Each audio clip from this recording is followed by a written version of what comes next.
We're so excited to announce our partnership with Simple Practice.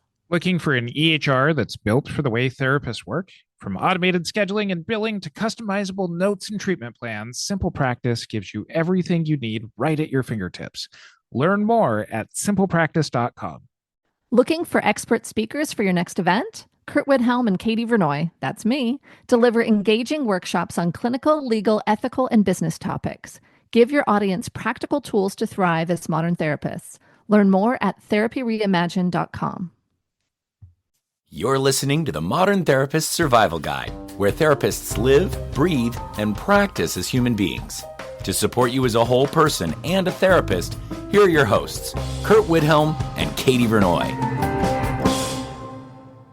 Welcome back, Modern Therapists. This is the Modern Therapist Survival Guide. I'm Curt Widhalm with Katie Vernoy, and this is the podcast for therapists about the things that go on in our practices, the things that go on in the mental health world. And there has been a kind of a crisis going on in the last several years around mental health in college students. Katie and I have worked on lobbying for some things in California that would increase the number of counselors and therapists available to college students. That would, I think the bills that we worked on would make it to where there was one therapist for every 1,500 students that were on a campus. And when we did the math, that would translate to caseloads of about 120 students per therapist. So the world for mental health in college students has been something that Katie and I have been working on for a while. And it's always helpful when we have our friends come on to help us further some of these conversations. And we are joined once again by our good friend, Dr. Pardis Mahdavi, who has worked in a variety of positions across a number of different universities and being able to share some of her perspectives on what's going on. So thank you very much for joining us and spending some time and helping further this conversation. Thank you so much for having me on the show. It's great to be back. Yeah, we have a conversation that we had with you quite a while ago. We'll put that in the show notes over at mtsgpodcast.com. But for folks that are hearing you for the first time, we'll ask you the question we ask all our guests, which is, who are you and what are you putting out into the world? Wow, who am I? My name is Pardis Mahdavi. I'm a medical anthropologist by training and my PhD in medical anthropology. And I guess the best way for me to describe myself, I'm an author. I've written 9 books. I've published 9 books. I've written 11. I am currently finishing 2 fiction books. One is a young adult novel, and one is more of an adult novel. But the young adult novel is really focusing, it actually follows 4 young people who are just between high school and college, and they're in their senior year at a boarding school that does not meet their needs, and they actually stumble upon a mystery school guarded by a herd of ancient horses. And that's where they learn to listen to their intuition, to harness their powers, and to figure out their pathway forward. And that's really inspired by what so many of my students over the years did not feel that they received. I'm also right now the chief experience officer for something called the Bondery House, which is a friendship foundry. It's basically an elevated consciousness community center where we help people to forge bonds. And in a society plagued by loneliness, we help bring people together and show that community is a force multiplier. So that's what I do today. But I'm also a recovering academic. I spent 25 years in the academy. I've held every major role that you can hold on the academic side of the house. I've been professor. I was professor for 11 years, department chair. I've been dean at 3 different institutions, Pomona College, University of Denver, and I was dean at Arizona State University. I was provost at the University of Montana, and I was president at the University of Laverne. So definitely gave it the good college try and got to see up close and personal just the very real breakdowns in higher education. Why did you leave higher education? It's such a personal question in so many ways. And yet I think it's something that the more I talk to people, the more, I think my experience translates. It was a combination for me of, the higher up I went, the more I felt misaligned. I was feeling, that we were not necessarily meeting the needs of our students, regardless of the institution that we were at. Students were sleeping in their cars. People were taking out second and third mortgages just to be able to make it through school. And yet, as we sit here today, 43 million Americans have started some form of college but dropped out. That's on us. It's the first time in American history where the generation that's coming next will be less educated than the generation that came before them, their parents. It's the first time in American history where more than 2/3 of Americans believe college is not a good use of time, let alone money. And it's the first time in American history that we're not only not in the top 10, but not in the top 20 in global rankings of higher education. 13 years ago, we were ranked number 4 amongst OECD countries for higher education. Today, we're ranked 24. We were replaced by Vietnam.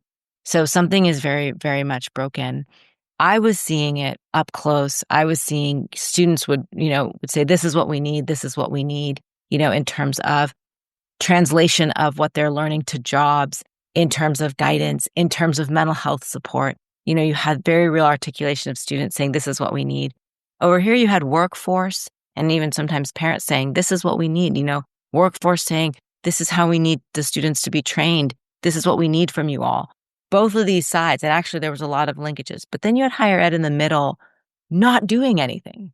At least that was kind of my experience. Not changing as much, not keeping up with the changing needs. And for me, I felt that I was out of alignment. I felt that, and then I took it on personally. My mental health began suffering. I had extreme levels of anxiety, which was mirroring my students. I had so many students in mental health crises. I was having to award posthumous degrees to students, who had died by suicide, or call families whose, students were in California, it's a 5150 hold. So many students were having to be, placed in crisis situation. There was a very real crisis that students were experiencing high levels of anxiety and depression. I was feeling high levels of anxiety and depression. And I thought, this isn't something that I can continue to do because I'm so out of alignment. There's got to be a better way. What is it that, from your perspective and kind of narrowing this piece down to the mental health piece of students, what is it that higher education is doing wrong or just seems to be completely missing? I think there's a disconnect between what's being offered, what's happening in those years, and then college is supposed to be that bridge, right? It's that transition period for people to go from high school, living with their parents, to, going out and being prepared for workforce, being prepared to be, very educated, empowered citizenry. And what's happening is that there's just so much. First of all, workforce is changing very rapidly, right? Workforce is changing. You've got things like AI now, right? AI has completely changed the landscape of workforce, and young people, I have a 15-year-old daughter, they're up on the trends. They're like, this is a great example. My daughter's, 15, she's in high school.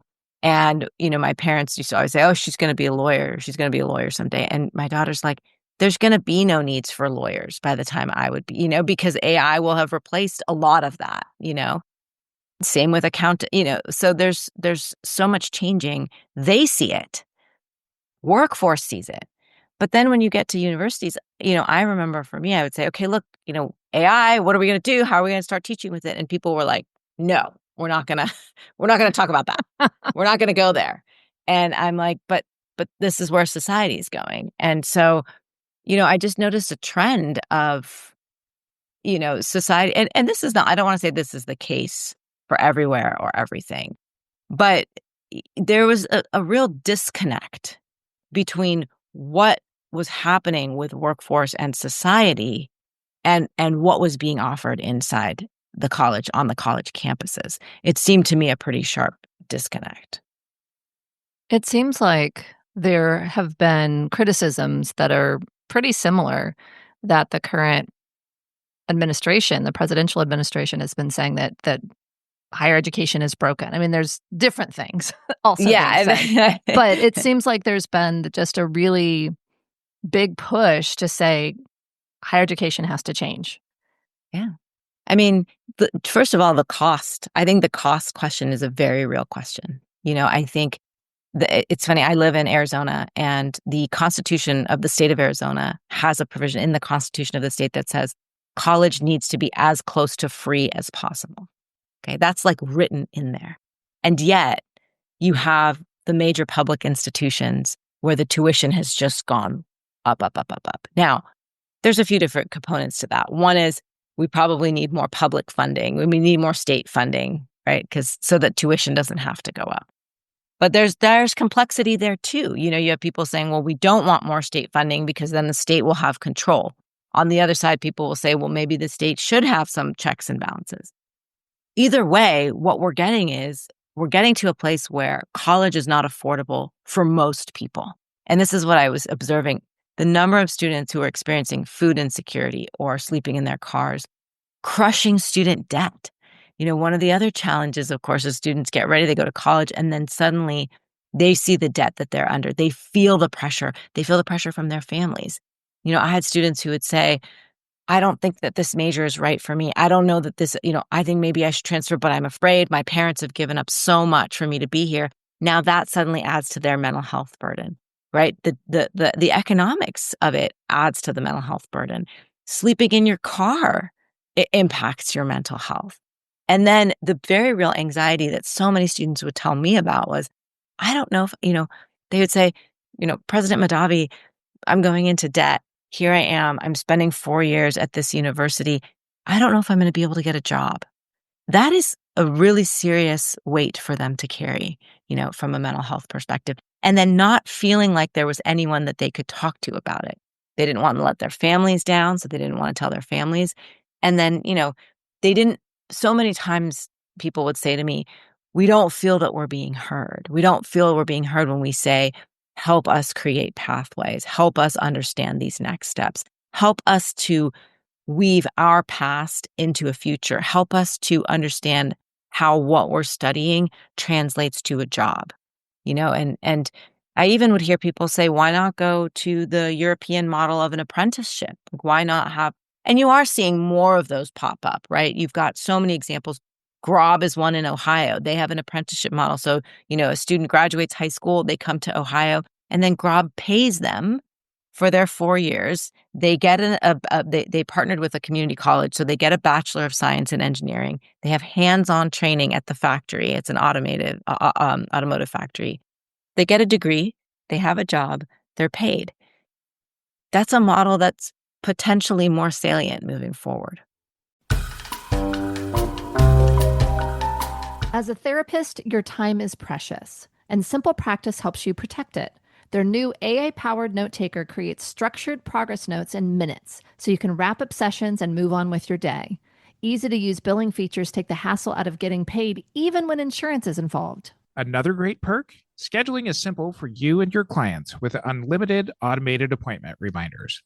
Make the most of every day with an all-in-one practice management solution that lets you focus on the work that matters most, connecting with your clients.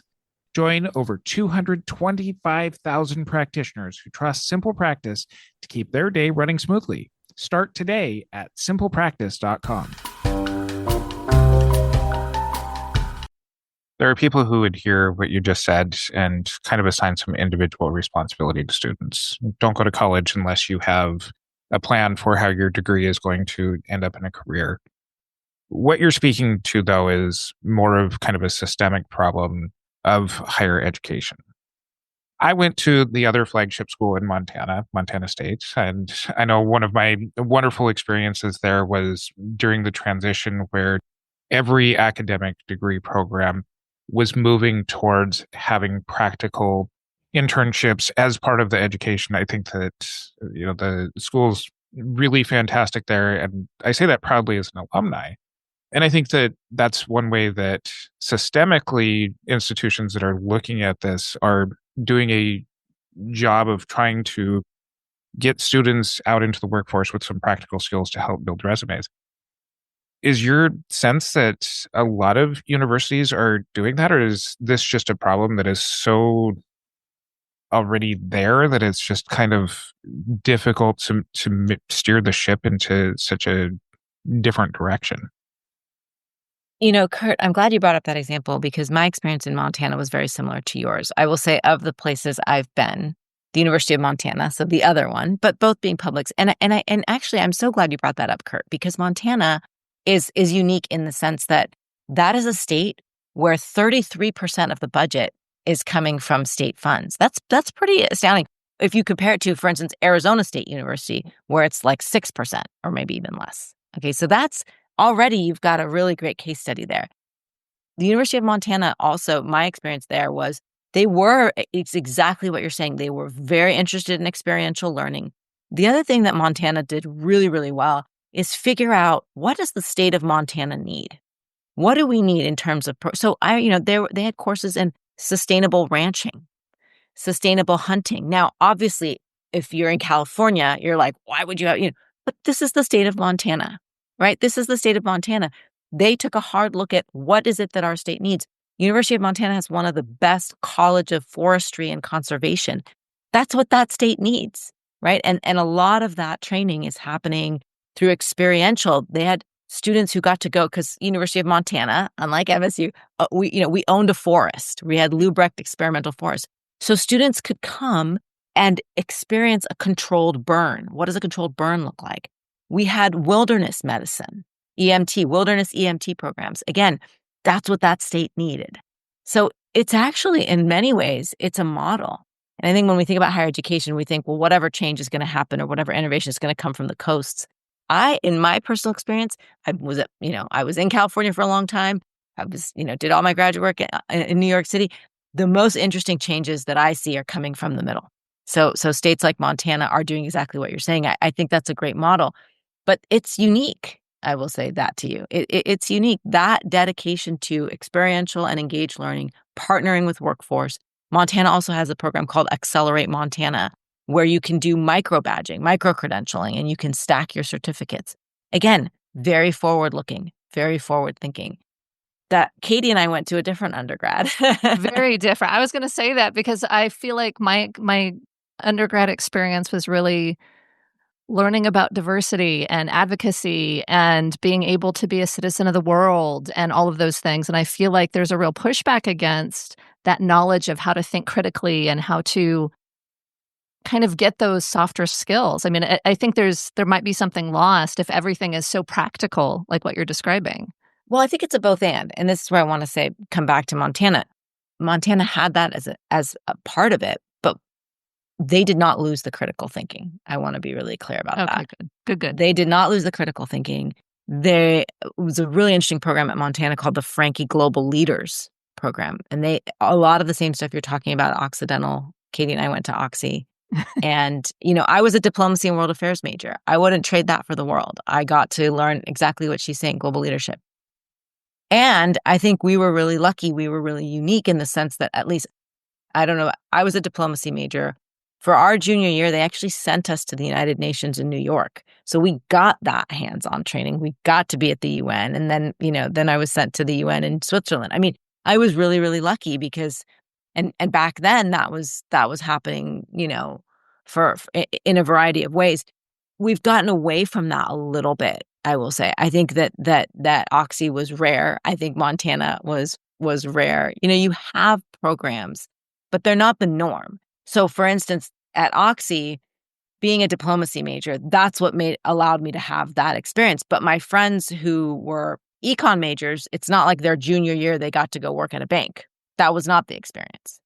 Now, Montana pairs, a very strong gen ed curriculum. So you have those writing classes, the critical thinking, communication, having that really strong base, but that can't be all, right? Because again, the world has changed. And to effectively teach how to be a citizen in the world, you have to also be moving with the world.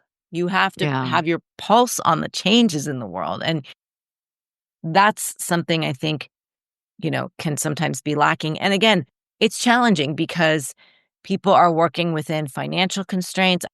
I empathize with a lot of leaders. It's challenging. But the curricula needs to change. And in Montana, the state, because the state was so much of our budget, the state said, you need gen ed reform. Okay, we're going to do that. We were really lucky in Montana. The state said something, we did it. But when I tried to do that in other roles, and I said, listen, we need to think a little bit differently about our offerings and what is gen ed and all of that, there was a lot of pushback. Do you think that with the current political climate and the battles between what's seen as a very liberal institution of higher education, which in my experience of working in universities, it's a conservative institution filled with maybe liberal people, but that's a different conversation. That's a great way to put it, Curt. But with the politics in America that are going on right now, whether it be national, whether it be state by state, do you see that this is even just going backwards right now? As far as some of the changes that are necessary in order to stay up with the times. I think there's a little bit of a push-pull right now. I think that, and there's a lot of folks saying, we don't know what to do. I hear folks talk about it's like a game of whack-a-mole. We don't know what to do. There's push-pull. And I think it's also challenging because you've had so many years of a system becoming entrenched in a certain way. And now, one of the things we often say is like, antipathy is really easy, proscription is really difficult. So what, to both of your points, what you've both said as we've been talking today, there's a lot of critiques of higher education. There are critiques. People say, as I've already mentioned, the Gallup poll, it's not a good use of time. People will say it's not a good use of money. It's too expensive. It's not preparing for workforce. It's not. How often, though, do you hear, here's some way to fix it? Here's some things you can do. Here's a curriculum you can build. And this is what I felt that I needed to step down so that I could start to craft the response. Because if I just sat there and said, screaming into the wind, the administration doesn't understand us, the state doesn't understand us, the faculty doesn't understand us, it doesn't. You see a lot of that, right? You see people just being like, we're not understood. There's a lot of that. And I thought, I can't just, I've never been that kind of person. I think potentially because of where we went to undergrad, it was like problem, solution. Yeah. You see a problem, find the solution, figure it out, go be in the world and figure out what the solution is. And so for me, I have really spent the last year enmeshing myself with entrepreneurs, with workforce, and figuring out, I've been a part of a lot of masterminds. When I was in the university setting, I didn't even know what masterminds were. I didn't even know people were masterminding. And now I realize, gosh, that's a really good thing to port over into education, masterminding, skills development, skills matching. Take a young person who's 18 or 17, figure out what they're passionate about, and figure out what are some of the ways in which they can marry their love and their passion with what they could study and then what they could do. I think one of the challenges I hear from people in high school a lot, they're like, I don't even know what to do. Where should I even go to school? I don't even know what the landscape is. Do I go to college or not? Should I just get a job? There's a lot of questions. And I think for me, one of the things I've been really focusing on is how do we build the roadmap? How do we start to help to do that translation? Just to be able to say to a high school graduate, okay, what do you love? You love surfing and you love exploring and adventuring. I had a student like that. And I had been working with him for many, many years. He turned out to go and become an underwater archaeology major. And today he's one of the most well-known underwater archaeologists in the world. But again, so cool. You have to be able to take passions, epistemologies or bodies of knowledge, help them understand, okay, this is what you're interested in. These are the areas that you love. This is the area that you think about, etc. And then here are some of the things you can study, because they're like, well, what does it mean to be a history major? What does it mean to be a political science major? And then from that, okay, here are the things you could do. Here are the careers you could have. You don't have to lose your critical thinking or your DEI. You don't have to lose that. You just have to balance it a little bit more, because right now they don't understand. I talked to a young person just this week whose parent was like, hey, will you please talk to my son? He's a junior in high school.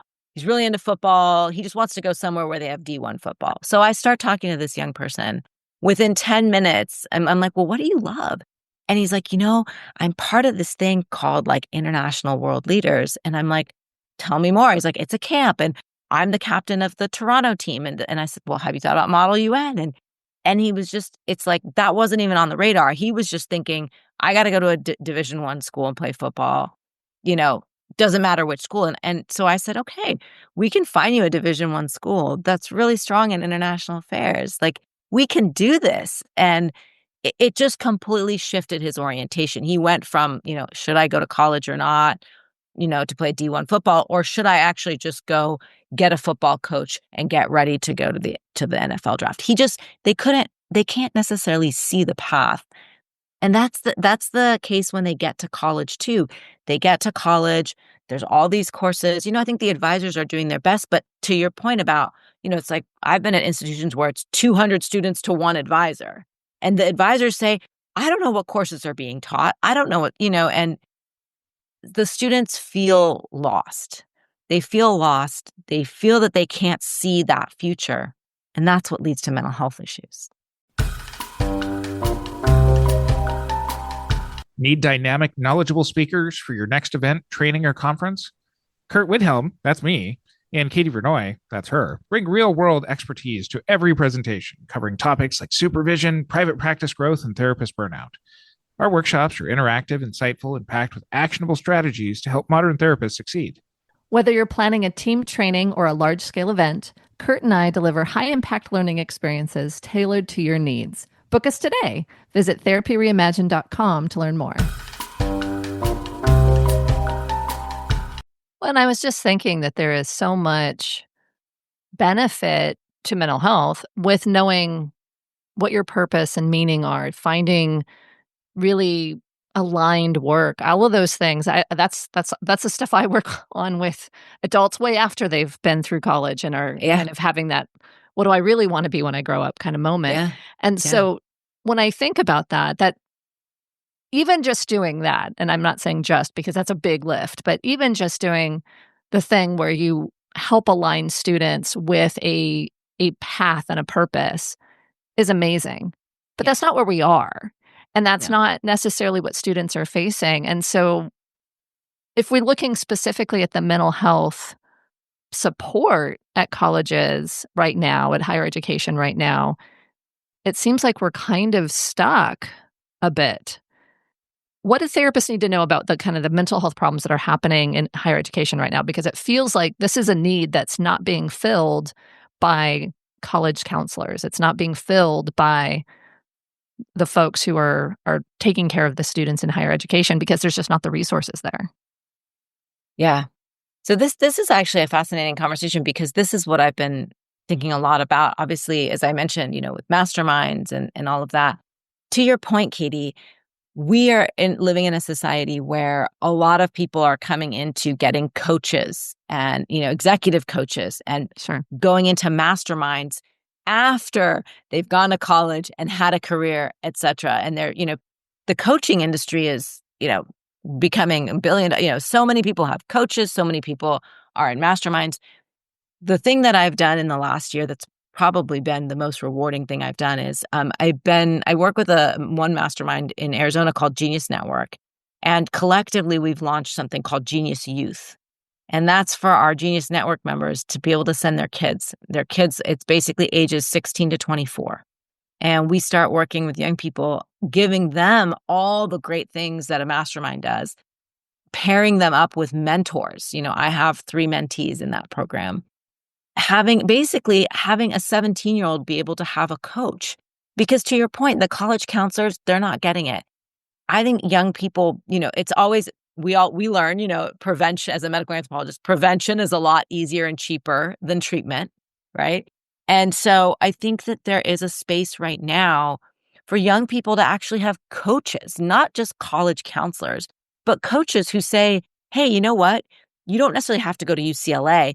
You could come and stack 3 micro-credentials from these 3 institutions towards your degree and be working in this apprenticeship program. Because that quote unquote 4-year, I don't even know why we call it why is time a marker of merit?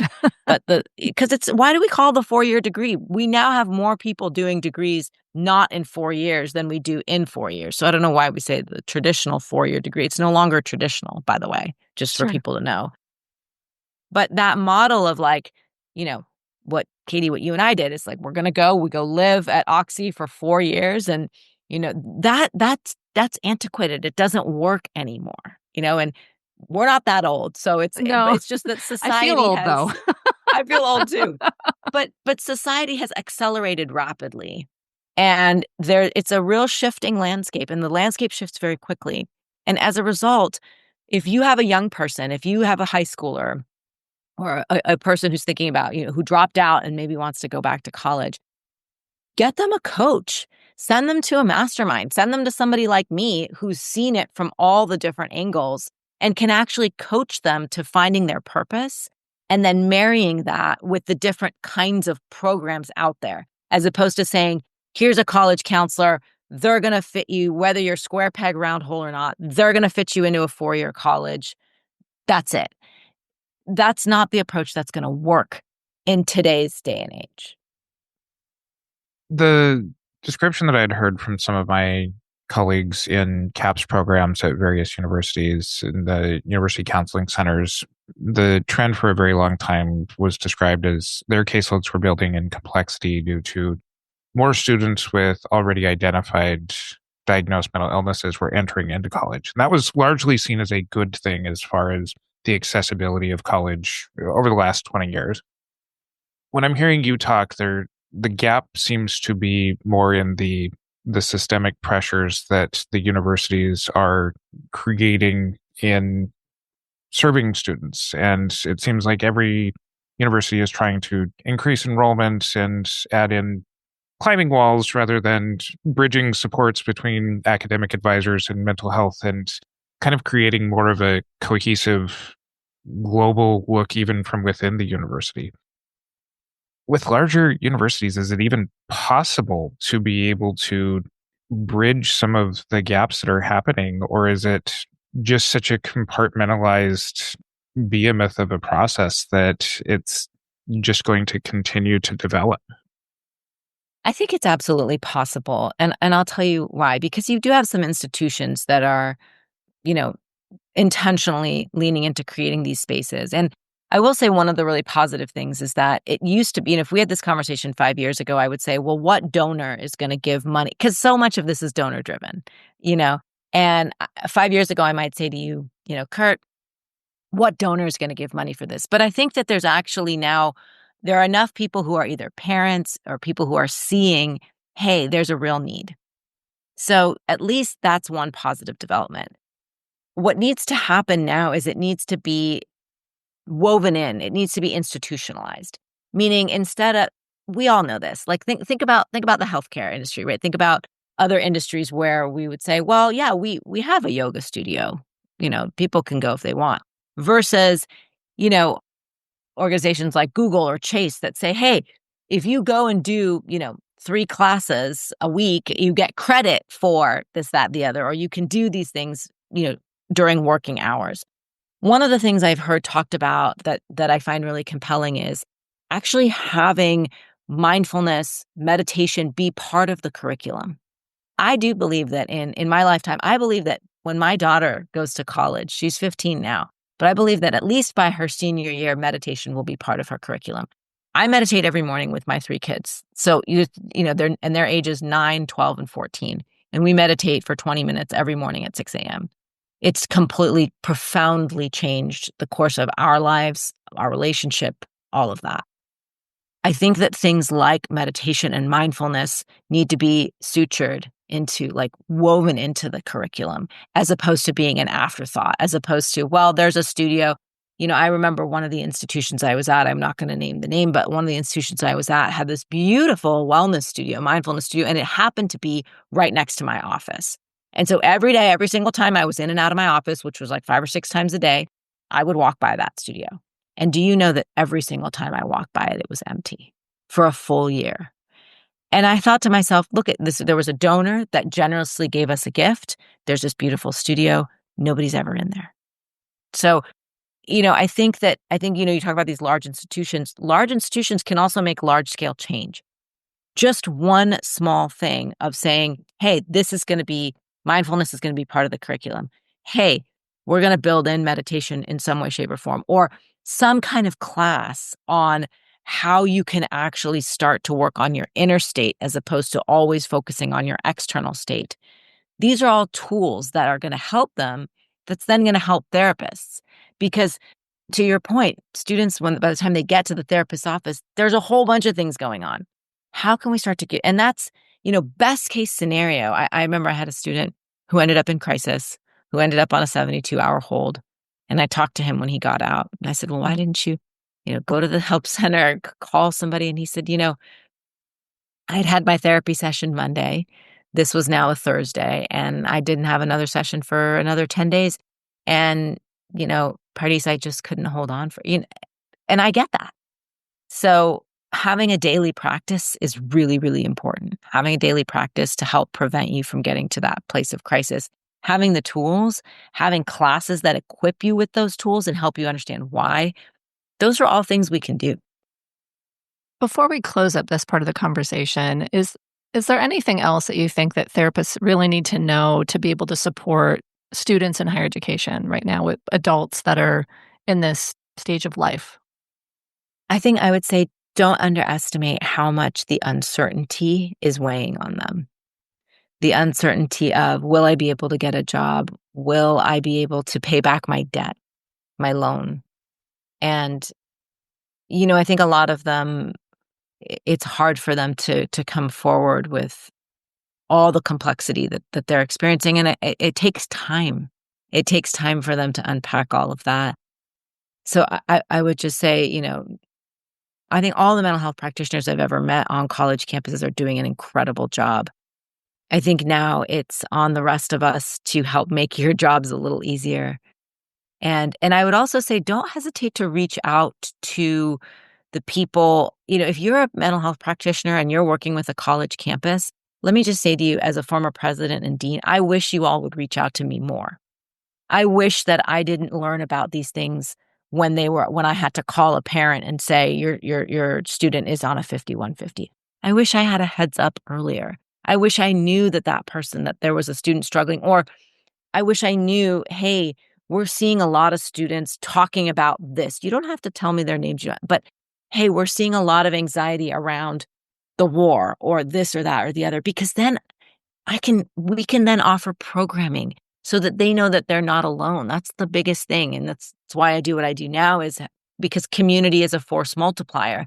Just knowing that you're not alone in having some anxiety about a situation that's going on.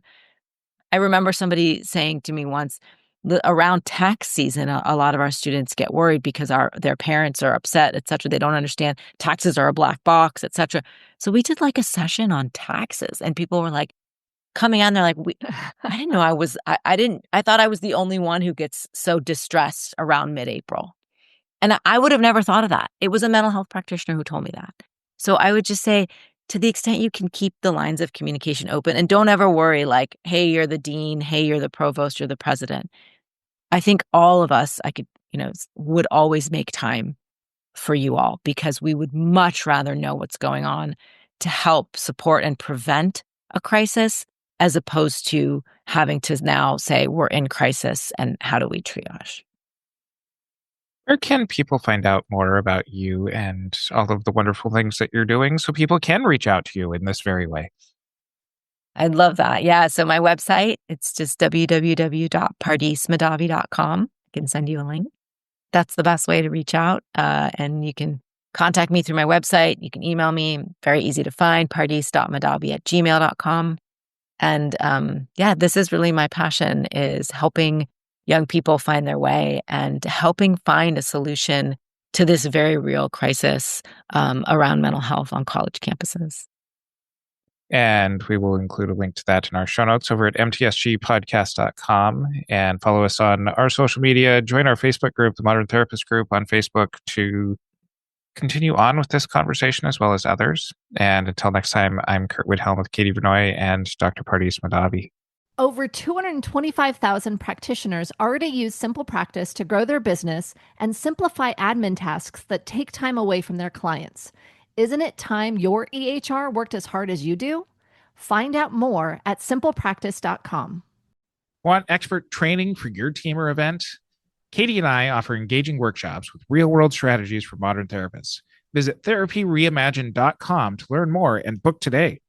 Thank you for listening to the Modern Therapist Survival Guide. Learn more about who we are and what we do at mtsgpodcast.com. You can also join us on Facebook and Twitter. And please don't forget to subscribe so you don't miss any of our episodes.